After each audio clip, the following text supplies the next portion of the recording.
Good morning.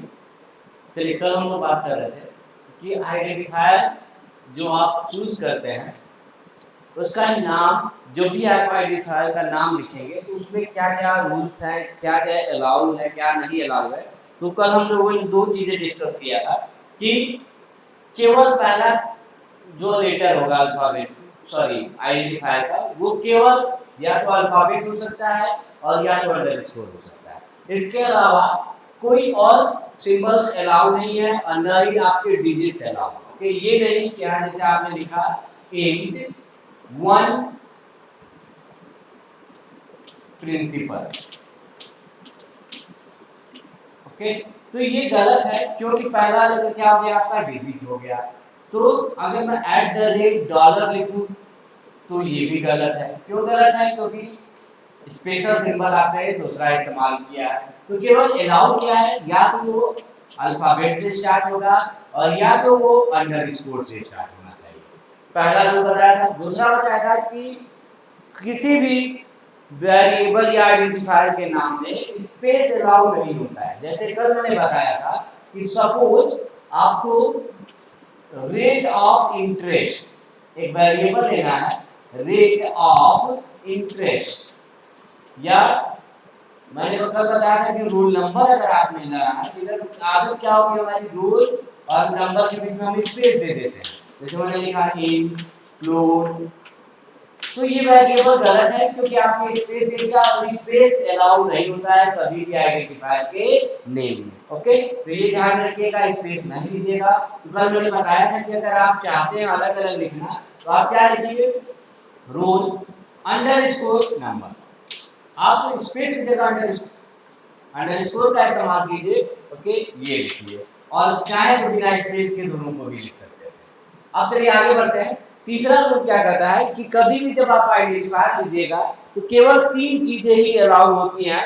मैं first letter की बात नहीं कर रहा, मैं एक्सेप्ट फर्स्ट लेटर, बाकी लेटर्स की बात कर रहा हूँ। ओके, पहला लेटर तो हमेशा आपका अल्फाबेट होगा या अंडरस्कोर होगा। इसके अलावा अगर बाकी जो बचे हुए लेटर हैं उसमें क्या क्या अलाउ होता है, तो कोई अदर सिंबल अलाउ नहीं होता है, सिर्फ अंडरस्कोर ही अलाउ होता है। इसके अलावा ठीक है, ऐसा नहीं कि आप बीच में कोई आप अदर सिंबल इस्तेमाल करें। जैसे मैंने कहा डॉलर, एट डॉलर का सिंबल लगाएंगे और फिर लिख दीजिए रुपीस। ओके, तो ये गलत वेरिएबल है। क्यों? क्योंकि आपने बीच में ठीक है सिंबल इस्तेमाल किया है जो अलाउ नहीं है। तो कौन सा सिंबल अलाउ है? केवल बीच में या आगे या बीच में कहीं भी जैसे बिग का सिंबल अलाउ होता है, that is your underscore. Okay, इसके अलावा कोई और सिंबल आप किसी भी आइडेंटिफायर के नेम में, वेरिएबल के नेम में आप अलाउ नहीं कर सकते। ओके, तो मैंने कहा वन विवेक नाम का वेरिएबल गलत है।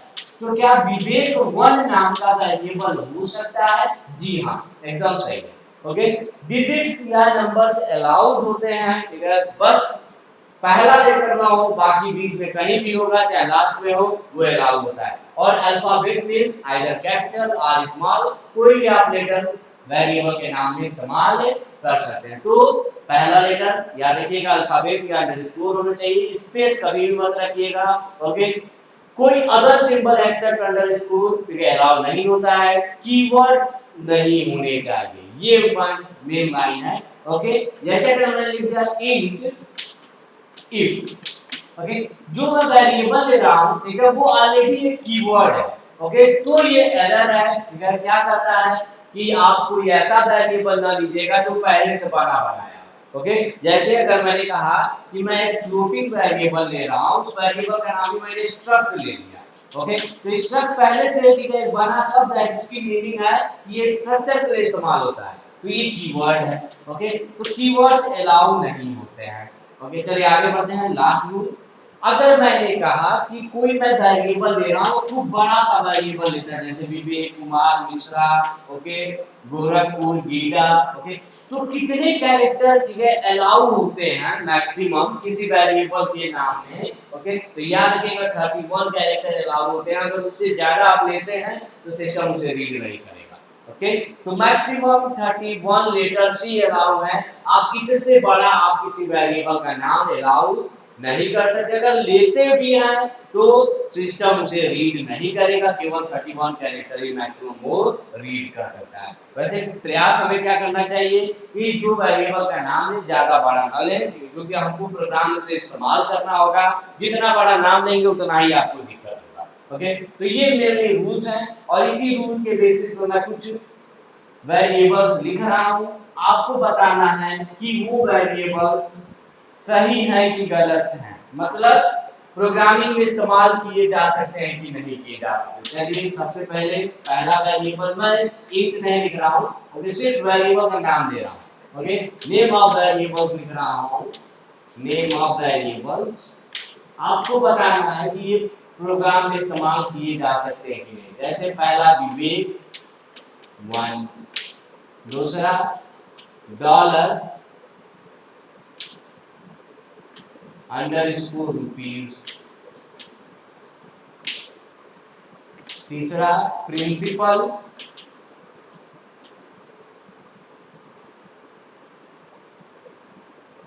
प्रिंसिपल इंटरेस्ट, चौथा फर्स्ट स्टूडेंट, पांचवा at the rate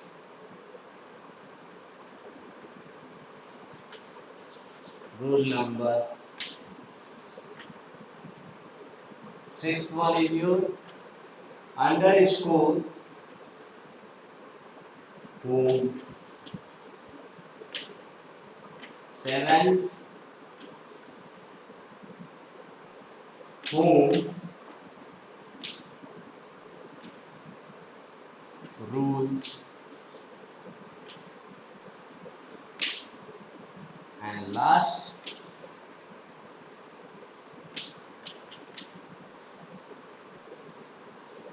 principal amount.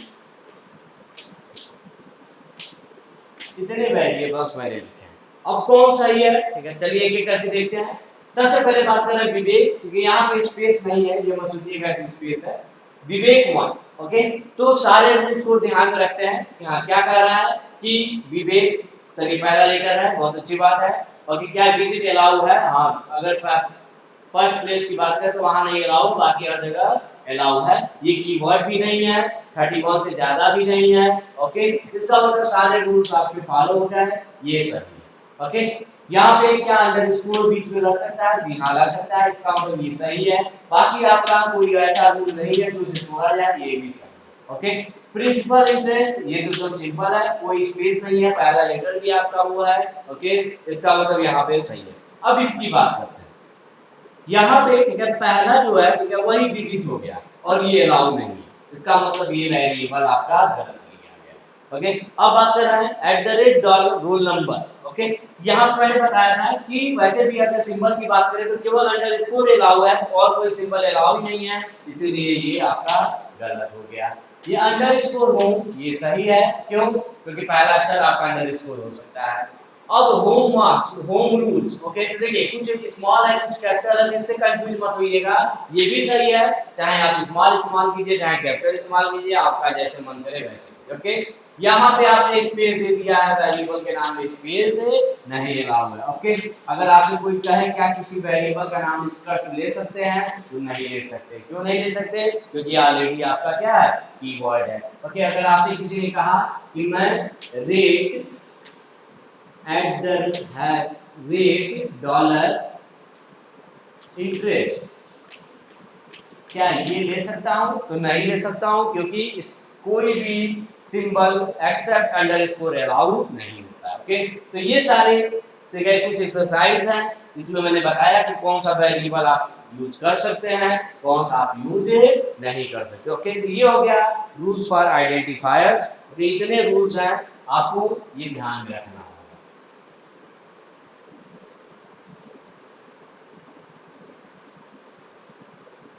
चलिए अब सी टोकन्स में मैंने दो की बात कर ली, पहला आपका कीवर्ड, दूसरा आइडेंटिफायर, तीसरा जो टोकन है दैट इज योर कांस्टेंट्स। अब कांस्टेंट्स का मतलब क्या होता है, दो ही टर्म आते हैं आपका, एक वेरिएबल एक कांस्टेंट। वेरिएबल का मतलब जिसकी वैल्यू टाइम के साथ बार बार चेंज होती रहती है, और कांस्टेंट मतलब कि टाइम के साथ फिक्स है। जैसे अगर मैंने कहा ये 100 है, ओके, ये 100 है, सपोज ये नोट है 100 रुपीज का नोट, चाहे आप इसे आज रख लीजिए, आज की डेट याद कर लीजिए, ओके, क्या है आज की डेट 21 जुलाई 2020, ओके, आप 10 साल बाद भी आएंगे, ठीक है, तो ये आप इसे क्या पढ़ेंगे 100 ही पढ़ेंगे। मतलब कितना भी समय बीत जाए, किसी से भी पूछेंगे एक ही समय पे, आप 5 लोगों से पूछिए, 5 लोग क्या कहेंगे, इसकी वैल्यू कितनी है 100 ही है। लेकिन अगर मैं कहूँ x, ओके, और 5 लोग मेरे सामने बैठे हैं, तो अगर मैं उनसे पूछता हूँ कि बताइए आप इसकी वैल्यू क्या लेना पसंद करेंगे, ओके, तो कोई कहेगा मैं 5 लूंगा, कोई कहेगा मैं 10 लूंगा, कोई कहेगा मैं 100 लूंगा, ओके। मतलब एक ही समय पे 3 लोगों ने 3 वैल्यू चूज की इसकी, तो इसीलिए इसे वेरिएबल कहा जाता है। सेम समय पे डिफरेंट यूजर्स ने इसकी वैल्यू अलग अलग चूज की, लेकिन क्या तीनों की हिम्मत है कि इसके 100 के अलावा कुछ और पढ़ ले? नहीं, ओके, वो हमेशा इसे क्या पढ़ेगा 100 ही पढ़ेगा। आप कोई भी यूजर लाइए, एक समय पे सबसे पढ़वाइए, सभी लोग क्या पढ़ेंगे, इसे 100 ही पढ़ेंगे, ओके। तो ये चीज है कांस्टेंट मींस जिसकी वैल्यू फिक्स होती है। अब इस कांस्टेंट को 4 कैटेगरी में डिवाइड किया था, और पहला कैटेगरी था आपका integer, okay, integer constant. Integer constant का मतलब होता है कि जिसमें डेसिमल पॉइंट ना हो। Integer constant with a number without decimal points, जैसे फॉर एग्जांपल 100, 500, -7 के -7, -100, 0, 75, -65, ओके, ये सारे के सारे आपके इंटीजर कांस्टेंट है। अब इंटीजर में आपका पॉजिटिव नंबर भी आता है, नेगेटिव नंबर भी आता है, ओके। अब अगर आप चाहते हैं केवल पॉजिटिव इंटीजर लेना, ओके, केवल पॉजिटिव इंटीजर लेना, उसे कहा जाता है unsigned integer. Unsigned integer, unsigned integer का मतलब निगेटिव नंबर को अलाउ नहीं करेंगे, केवल पॉजिटिव नंबर, और स्टार्ट कहां से करिएगा 0 से, 0 1 2 3 4 अप टू इनफाइनाइट, जहां तक आप जा सकते, ओके। तो इसे कहा जाता है अनसाइंड इंटीजर। और अनसाइंड इंटीजर, देखिए इंटीजर के लिए जो फॉर्मेट स्पेसिफायर मैंने बताया था, वैसे ये टॉपिक मैं अभी और पढ़ाऊंगा, फिर भी एक बार जान लेते हैं यहाँ पे कि मैंने बताया था कि फॉर्मेट स्पेसिफायर जो यूज करेंगे वो क्या इस्तेमाल करेंगे, परसेंटेज आई और या तो परसेंटेज डी। प्रोग्रामिंग में जो हमने भी इस्तेमाल किया था प्रीवियस लेक्चर में, ओके, कि जहां इंटीजर आ रहा था तो स्कैनफ में परसेंटेज आई या प्रिंटफ में परसेंटेज आई इस्तेमाल कर रहे थे। सेम वैसे अगर आपका अनसाइंड इंटीजर है, तो अनसाइंड इंटीजर के लिए परसेंटेज आई करेंगे तो दोनों में डिफरेंस क्या रह जाएगा।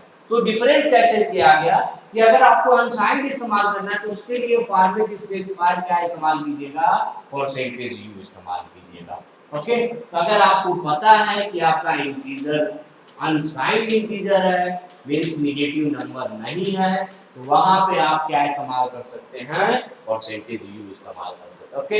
अब इंटीजर की एक हो गया अनसाइंड, तो दूसरा क्या होता होगा signed, signed integer.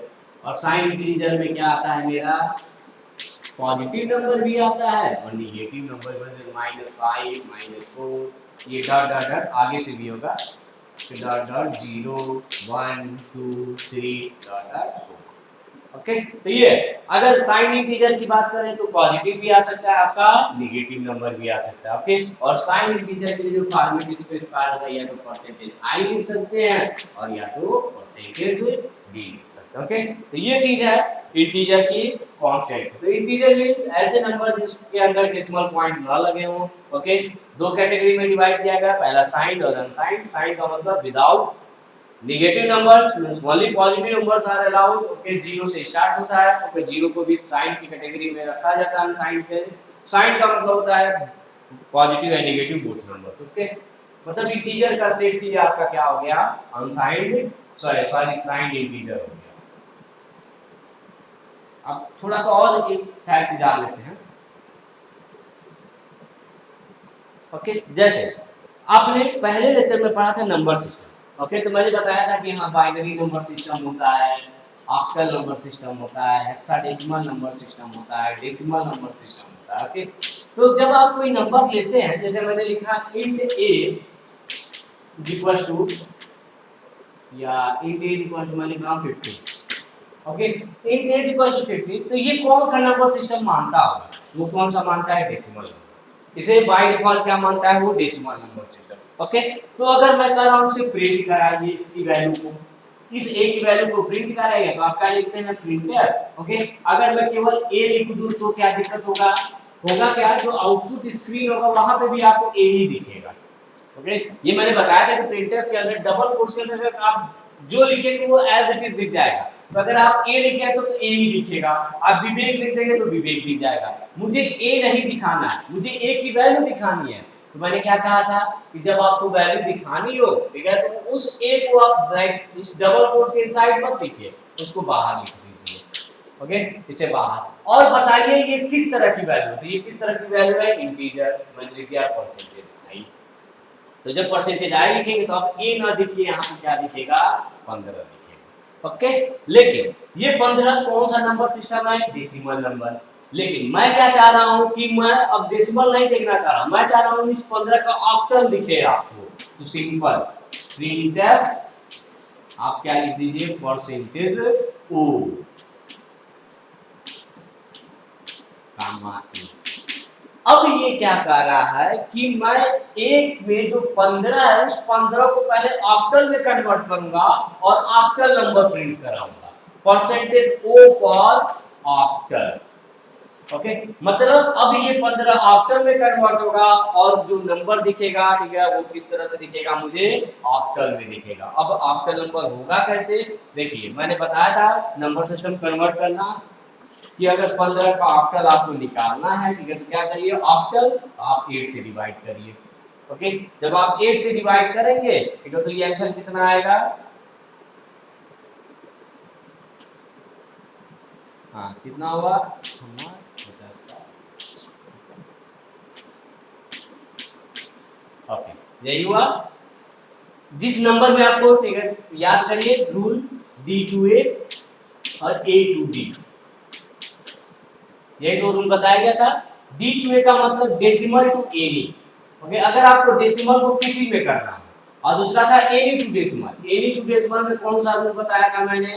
Place value, कि आप प्लेस वैल्यू निकालिएगा। और डी टू ए में मैंने क्या बताया था? Divide and multiply rule, divide and multiply. तो अब क्या है? ये मेरा डेसिमल है, इसी डेसिमल को मैं किसमें करना चाह रहा हूँ? 8 में करना चाह रहा हूँ, 15 को 8 में। ओके, मतलब ये डेसिमल को मैं ऑक्टल में करना चाहिए, 8 से डिवाइड कर दिया। ओके, डिवाइड करिए। ओके, जितनी बार जा रहा है क्वोशेंट यहाँ लिखे, रिमाइंडर को सामने नोट करिए। फिर एक बार 0 टाइम्स गया, ओके, 1 एज ए रिमाइंडर आ गया। और लिखने का तरीका कितना होता है? बॉटम से लिख लीजिए 17, दैट इज 1। तो अगर आपसे कोई पूछे इसका आंसर कितना आएगा, तो इसका आंसर कितना आएगा? 17। ओके, तो 15 को सबसे पहले उसने ऑक्टल में कन्वर्ट किया होगा और उस 15 का ऑक्टल का जो आंसर है उसको प्रिंट करा दिया। ओके, लेकिन किसी ने कहा कि अगर मुझे हेक्साडेसिमल देखना है तो सिंपली क्या करिए? प्रिंटफ परसेंटेज x लिख दीजिए। जब आप परसेंटेज x लिख देते हैं तो ये क्या कहता है कि अब मैं उस नंबर का क्या प्रिंट करूंगा? हेक्साडेसिमल प्रिंट करूंगा। Okay, hexadecimal number system print करूंगा। और 15 का जो हेक्साडेसिमल होता है वो होता है f, इसलिए यहाँ पे क्या प्रिंट होगा? f प्रिंट होगा। ओके, हेक्साडेसिमल याद होगा 0 से लेके 9 तक होता था। 10 को हम लिखते थे a, ठीक है, 11 को लिखते थे b, ओके, ऐसे 15 को क्या लिखते थे हम? ओके, तो वही चीज है, 15 को हेक्साडेसिमल में कन्वर्ट करेगा और क्या प्रिंट होगा? f। तो ये डिपेंड करता है कि आप प्रिंटर पे क्या फॉर्मेट स्पेसिफायर लगा के आप प्रिंट करा रहे हैं। अगर आप इंटीजर प्रिंट करा रहे हैं तो आपका इंटीजर होगा, कि अगर आप ओ लगा देते हैं तो ऑक्टल वैल्यू प्रिंट करेगा, और आप एक्स लगा देते हैं तो इसका मतलब क्या प्रिंट करेगा? हेक्साडेसिमल प्रिंट करेगा। ओके, तो ये चीज है। तो ये मैंने इंटीजर कांस्टेंट से रिलेटेड कुछ टर्म्स थे जो मैंने आपको बता दिए। ओके, अगला है आपका कांस्टेंट में ही फ्लोटिंग कांस्टेंट्स, कि फ्लोट नंबर कैसे होता है, कैसे रिप्रेजेंट करते हैं। चलिए, अगला है आपका तीसरा जो कांस्टेंट है that is your floating constant. हाँ, अब इंटीजर और फ्लोट में डिफरेंस क्या होता था? With decimal point float, without decimal integer. तो इसका मतलब फ्लोट किसे कहते हैं? With decimal points.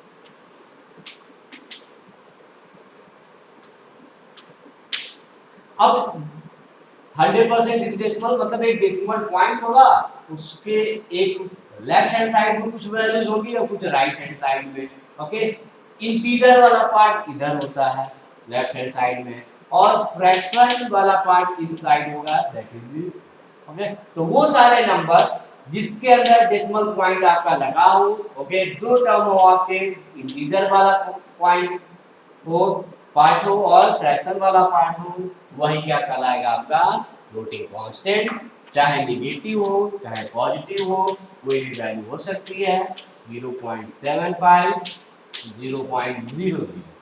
ओके, ये सारे के सारे आपके क्या हैं? फ्लोटिंग वैल्यूज हैं। और फ्लोटिंग वैल्यूज को स्टोर करने के लिए किसी वेरिएबल में आप जो डेटा टाइप इस्तेमाल करते हैं that is float A 7.5। Okay, और इसे प्रिंट कराने के लिए क्या होता है? प्रिंटफ परसेंटेज एफ गामा, ये आप फ्लोटिंग वैल्यू को प्रिंट करा देंगे। ओके, लेकिन फ्लोटिंग वैल्यू को एक और नोटेशन से लिखा जाता है दैट इज जो साइंटिफिक नोटेशन। अब साइंटिफिक नोटेशन क्या होता है? जैसे 123.15 को अगर कहा जाए साइंटिफिक नोटेशन, तो साइंटिफिक नोटेशन में क्या कहता है कि जो डेसिमल पॉइंट वो जस्ट 1 डिजिट बाद ही होना चाहिए। ओके, तो अगर इसे साइंटिफिक नोटेशन में मैं कन्वर्ट करता हूं तो इस डेसिमल पॉइंट को मुझे यहां लाना पड़ेगा, मतलब 1.2315 okay 00 into 10 to the power 2 लिख सकता हूं। ओके, शायद ये मैथ में आपको याद हो कि जब डेसिमल पॉइंट को इस साइड ले जाते हैं तो 10 टू द पावर पॉजिटिव उतना चलता है जितना प्लेस आपका मूव किया है। ओके, अगर इस साइड में जाता है तो वो ठीक है 10 टू द पावर माइनस में जाता है जितना प्लेस आपका मूव किया। ओके, जैसे अगर मैंने लिखा 123.15, ओके, तो अगर मैं लेफ्ट हैंड साइड मूव कर रहा हूं इस डेसिमल पॉइंट को, जैसे 1 प्लेस 2 प्लेस 2 प्लेस आगे जा रहा है, तो इसका मतलब ये हुआ 1.2315 into 10 to power plus 2। Okay, लेकिन अगर यही नंबर कुछ इस तरह से होता 00122315, अगर इसे मैं साइंटिफिक नोटेशन में रिप्रेजेंट करता, अब ये डेसिमल पॉइंट किधर जा रहा है? ओके, इसके बाद जा रहा है, और कितना प्लेस चला? 3 प्लेस चला। ठीक है, तो क्या बना? 1.2315 इनटू 10 टू पावर 123 3 प्लेस चला है 10 टू पावर -2। ओके, तो ये साइंटिफिक नोटेशन है। अगर आप चाहते हैं कि ये जो आपका आंसर आ रहा है इस केस में अगर आप इसे रन कराएं तो आंसर आएगा 7.5 हाँ 000 हाँ। अब ये कहा जाए कि क्यों ये 6 प्लेस तक दे रहा है, तो फ्लोट के साथ अच्छी बात क्या है कि वो जो प्रिसीजन है या जिसे शुद्धता कहते हैं, ओके, कि वो डेसिमल के 6 प्लेस तक वैल्यू देता है। ओके, फ्लोट की खासियत क्या होती है कि वो दशमलव के 6 प्लेस तक आपको शुद्धता की वैल्यू या प्रिसीजन की वैल्यू देता है। इसीलिए 5 के आगे 5 जीरो भी लगा है कि दशमलव के 6 अंकों तक वो आपको आंसर बता रहा है। ओके, अगर आप चाहते हैं कि ये रिप्रेजेंट करूं, जैसे मैंने अभी से थोड़ा सा बदल दिया, मैंने लिखा a बराबर 123.15, ये मान लीजिए इस केस में पहले केस में आंसर कितना आएगा मेरा 123.15 और 4 जीरो, क्योंकि दशमलव पे 6 अंक तक देगा ये। ओके, लेकिन अगर आप प्रिंटर परसेंटेज e लिख दें, e for scientific notation, e to the power, not कि 10 टू द पावर, यहाँ पे जो लिखा जाएगा वो क्या लिखा जाएगा e टू द पावर। तो अगर आप परसेंटेज f की जगह परसेंटेज e लिख देते हैं तो ये साइंटिफिक नोटेशन में आंसर देगा 15 e टू द पावर, और कितना प्लेस चला है? 2 प्लेस इधर चला है, e to the power 2, power ऊपर है यही बगल में। तो ये चीज है, अगर आप चाहते हैं कि साइंटिफिक नोटेशन में इस्तेमाल हो तो आप केवल परसेंटेज एफ की जगह परसेंटेज ई कर दीजिएगा, या परसेंटेज जी का भी इस्तेमाल कर सकते हैं। ओके, परसेंटेज जी भी लिखेंगे तब भी आपका साइंटिफिक नोटेशन में देगा, परसेंटेज ई लिखेंगे तब भी आपका साइंटिफिक नोटेशन में ही देगा। ओके, तो ये है आपका फ्लोटिंग कांस्टेंट। ओके, अब इसके बाद आता है आपका कैरेक्टर और स्ट्रिंग, जो अलग में अपने खुद एक टॉपिक है। तो चलिए थोड़ा सा डिफिनेशन में बता दे रहा हूँ। ओके, कैरेक्टर की खासियत क्या होती है? Character constants, character constants. Okay, character, अगर आपसे कोई पूछे ये क्या है, this is your alphabet not a character. Okay, ये क्या है? मेरा अल्फाबेट। अगर आपसे कोई पूछे ये क्या है, तो this is my digit. Okay, not a character. तो कैरेक्टर की पहचान कब ये कैरेक्टर हो जाएगा? जब इसको सिंगल कोट्स के अंदर लिख दिया। ओके, मींस कैरेक्टर की डिफिनेशन क्या है कि कोई भी अल्फाबेट, कोई भी सिंबल, ओके, या कोई भी, ठीक है, डिजिट। जैसे अगर मैं सिंबल भी लिख देता हूं डॉलर, ओके, जो सिंगल कोट्स के इनसाइड हो और अकेला हो। वैसे ठीक है, जान लीजिए अल्फाबेट अकेला ही होता है, डिजिट अकेला ही होता है, और सिंबल केवल अकेले अगर लिखेंगे तो वो भी अकेला होगा। ओके, मींस कोई भी सिंगल अल्फाबेट, सिंगल डिजिट या सिंगल सिंबल जो सिंगल कोट्स के इनसाइड होता है उसी को कहा जाता है कैरेक्टर, ठीक है, कांस्टेंट। ओके, तब स्ट्रिंग क्या होता होगा? अगर आपसे कोई कह दे कि सर मैंने ये कर दिया, विवेक लिखा और इसको सिंगल कोट्स के अंदर लिख दिया, तो ये आपका कैरेक्टर नहीं है। ओके, कैरेक्टर की एक और पहचान होती है, वो सिंगल ही हो सकता है। तो यहाँ पे कलेक्शन ऑफ कैरेक्टर है, और जहां कलेक्शन ऑफ कैरेक्टर आता है वो क्या कहलाता है? आपका स्ट्रिंग कहलाता है। ओके, लेकिन स्ट्रिंग को लिखने के लिए आप सिंगल कोट्स के अंदर नहीं लिख सकते हैं, उसको किसके अंदर लिखना होता है? आपको डबल कोट्स के साथ। ओके, तो वही चीज है, अकेला है, सिंगल कोट्स के अंदर है, तो इसका मतलब वो कैरेक्टर है। कई सारे कैरेक्टर हैं और डबल कोट्स के इनसाइड है, तो उसी को कहा जाता है स्ट्रिंग। ओके, तो कैरेक्टर कांस्टेंट्स वो सारे अल्फाबेट्स, डिजिट्स या सिंबल्स जो सिंगल कोट्स के साइड होते हैं वो कैरेक्टर कहलाते हैं। ओके, स्ट्रिंग की पहचान क्या हो स्ट्रिंग कांस्टेंट्स की? कि कलेक्शन ऑफ कैरेक्टर्स होता है और डबल कोट्स के साइड लिखा जाता है, that is your string constant. Okay, तो ये हो गया, कांस्टेंट की बात कर लिया मैंने। लास्ट बचा है that is your operator. Okay, तो ऑपरेटर जो एक पूरा एक टॉपिक ही है जो आपके आगे वाले लेक्चर में पढ़ाए जाएंगे कि ऑपरेटर क्या होता है, कैसे इस्तेमाल करते हैं, कितने टाइप के होते हैं, उस पर detail, arithmetic, logical, bitwise, ternary operator, सारे ऑपरेटर आपको बताए जाएंगे। तो अभी सिर्फ डिफिनेशन में बता दे रहा हूँ। ओके, देखिए कोई भी एक्सप्रेशन आप लेते हैं तो उसमें दो ही चीज दिखता है आपको, एक होता है आपका वेरिएबल और कुछ होते हैं आपके सिंबल, और जो सिंबल होते हैं उन्हीं को कहा जाता है ऑपरेटर्स। तो पहली पहचान ऑपरेटर की वो सिंबल होता है। ओके, और करता क्या होगा? देखिए यहाँ पे अगर मैं कहूँ कि ये क्या कर रहा है, तो दो नंबर को जोड़ रहा है, और जोड़ने का मतलब अर्थमेटिक ऑपरेशन कर रहा है या मैथमेटिकल ऑपरेशन, अर्थमेटिक ऑपरेशन कर रहा है। ओके, लेकिन अगर मैं यही लिख दूं as greater than B, okay, या एज लेस देन बी, तो यहाँ पे ये दोनों को जोड़ नहीं रहा है, ये कंपेयर कर रहा है क्या ये छोटा है कि नहीं है। ओके, इसका मतलब यहाँ पे कंपेयर हो रहा है, कंपेयर का मतलब होता है आपका लॉजिकल ऑपरेशन। ओके, तो वो सारे सिंबल जिनका केवल दो काम है, या तो अर्थमेटिक ऑपरेशन परफॉर्म करेंगे और या तो लॉजिकल ऑपरेशन परफॉर्म करेंगे, उसी को कहा जाता है ऑपरेटर। ओके, तो इस पे बाद में डिस्कस किया जाएगा हम लोग नेक्स्ट लेक्चर्स में कि यहाँ के ऑपरेटर्स क्या होते हैं, कितने तरह के होते हैं, कैसे इस्तेमाल किया जाता है, क्या डिफरेंस होता है एक दूसरे के यूज में। ओके, तो ये सब बाद में डिस्कस करेंगे। तो चलिए अभी इतना देख लिए, अब फिर वापस हम लोग प्रोग्राम पे लौटेंगे।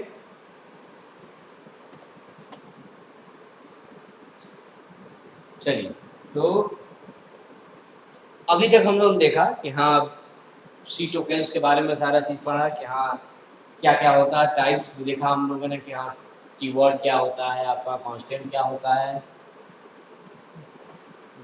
बाकी वेरिएबल, आइडेंटिफायर और वेरिएबल के नाम के तरीके देखे कि हाँ उसमें कौन कौन से रूल्स होते हैं।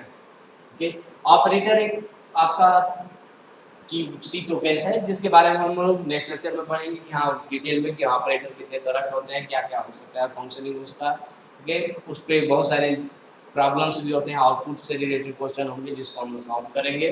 ओके, और देन डेटा टाइप देखेंगे और प्रोग्राम की प्रैक्टिस हम लोग अब स्टार्ट करेंगे। ओके, तो नेक्स्ट लेक्चर हम लोग देखते हैं कि डेटा टाइप क्या होता है। ओके, उसके बारे में देखेंगे, ऑपरेटर पढ़ा जाएगा और फिर उसके बाद प्रोग्रामिंग की ओर मूव किया जाएगा, इफ एल्स देखा जाएगा, लूपिंग स्टेटमेंट, मींस इसके बाद सिर्फ प्रोग्रामिंग ही है आपका। तो जितना थ्योरेटिकल कॉन्सेप्ट था यहाँ तक जितना था, इसके बाद सिर्फ ऑपरेटर ही है जिसमें थोड़ा सा थ्योरेटिकल कॉन्सेप्ट है, बाकी प्रोग्रामिंग का सारा कॉन्सेप्ट रहेगा। तो नेक्स्ट लेक्चर हम लोग देखेंगे कि हाँ कैसे प्रोग्राम डेवलप किया जाता है।